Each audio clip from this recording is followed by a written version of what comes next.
If you do not mind, then appreciate my efforts by subscribing to my channel. Thank you very much in advance.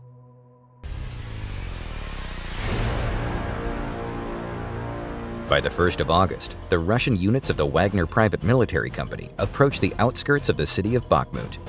In 5 months, the Russians advanced 12 miles in this direction. It took them another 5.5 months to cover the next 500 feet. That is, it took Russian soldiers 165 days to be on the road that encircles the town. The losses of Russian troops near Bakhmut amount to at least 5,000 fighters killed. Accurate statistics of losses in Bakhmut are not kept. Now it will become clear why. The attack on Bakhmut is carried out by soldiers of the private military company Wagner. Formally, this is an independent organization, but in fact, PMC Wagner is part of the Russian coalition. The most bold fighters serve there. Billionaire Yevgeny Prigozhin, the owner and head of PMC Wagner, has a very definite commercial interest in Bakhmut. This city is home to Europe's largest edible salt mining enterprise and 2 large machine building plants where the Ukrainian military repairs equipment. Bakhmut is the main repair base of the Ukrainian group in the east of the country. But the most important asset of the city of 70,000 is the territory of the private joint stock company, Art Winery. This is Europe's largest factory for the production of sparkling wines. The capacity of Art Winery is 25 million bottles per year. This is a unique factory. The wine is bottled and stored in the underground galleries of a former gypsum mine at a depth of 236 feet. The dungeon does not require the cost of maintaining the desired temperature and humidity. There is constantly maintained 13 to 14 degrees Celsius. Prigozhin wanted to appropriate Art Winery and other assets.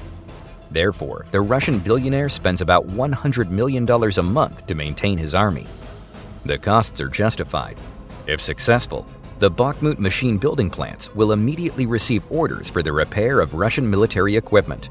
That's hundreds of millions of dollars a month. And the appropriated wine can be immediately sold in Russian stores without any duties.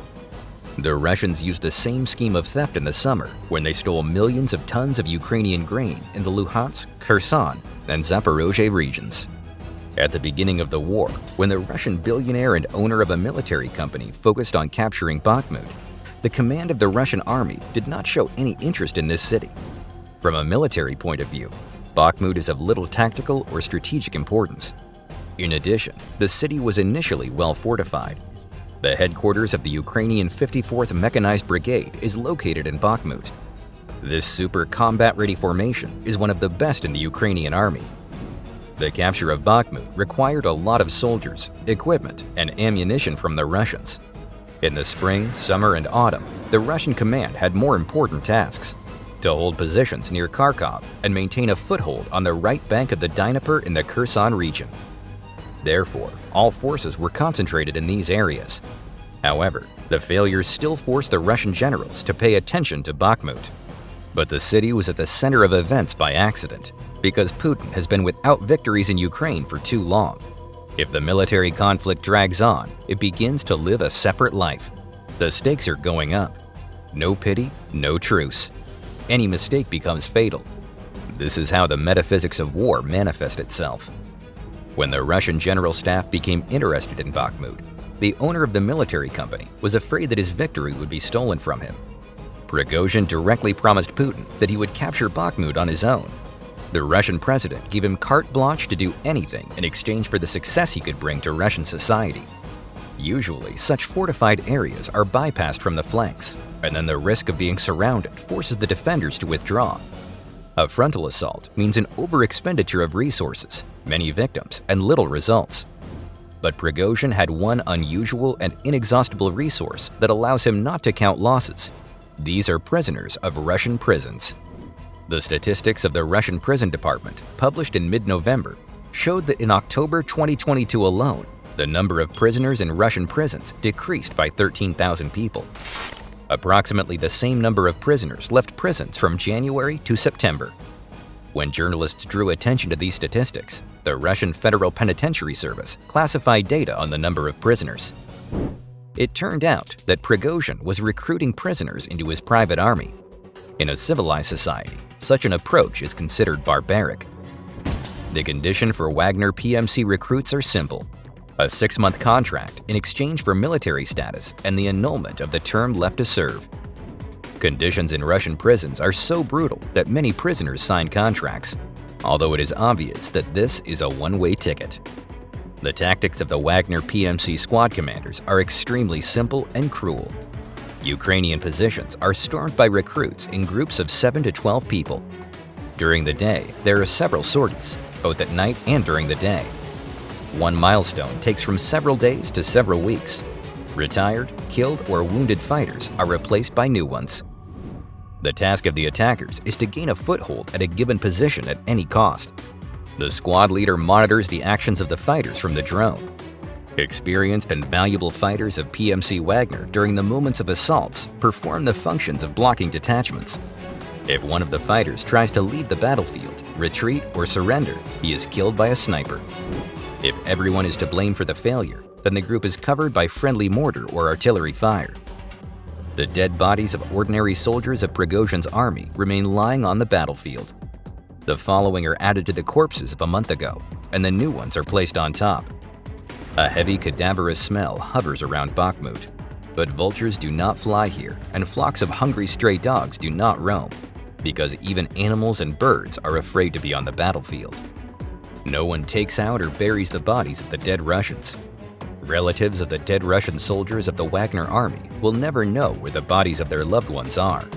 The wives and children of the victims will not receive the monetary compensation that Putin promises. According to statistics, the murdered prisoners pass as missing. Only experienced fighters deserve a decent burial and honors.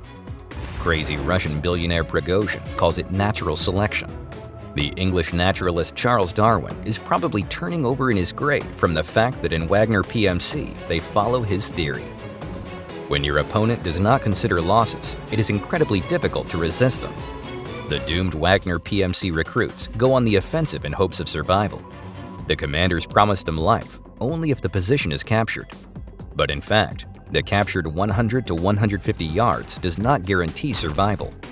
Those who completed the task of the commander and reached the line also meet death, but a little later. Each new position captured by the Russians then comes under heavy fire from Ukrainian artillery and mortars. These points are usually well targeted, so even the lucky recruits of Wagner PMC have little chance of saving life or health.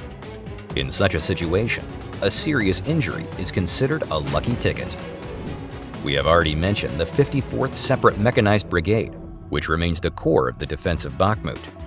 Their headquarters is located in this city, so they're ready to defend Bakhmut to the last bullet, or until the order of the command to leave the city and retreat to new, already prepared positions. The Ukrainian command considers the main task of the army to be the destruction of enemy manpower and equipment, and not to defend the territory at any cost. Therefore, the retreat scenario is quite possible and rational, but this will not lead to fundamental changes in the situation at the front. This will be an undeniable political success for Putin, but in terms of war, Russian troops will again have to storm and suffer heavy losses in the battles for Slavyansk and Kramatorsk. In addition to the fighters of the units of the 54th Separate Mechanized Brigade, Bakhmut is protected by other elite formations of the Ukrainian army. Every inhabitant of Bakhmut dreams of one thing: to hear the silence. For many months of the assault, people have already forgotten how it sounds.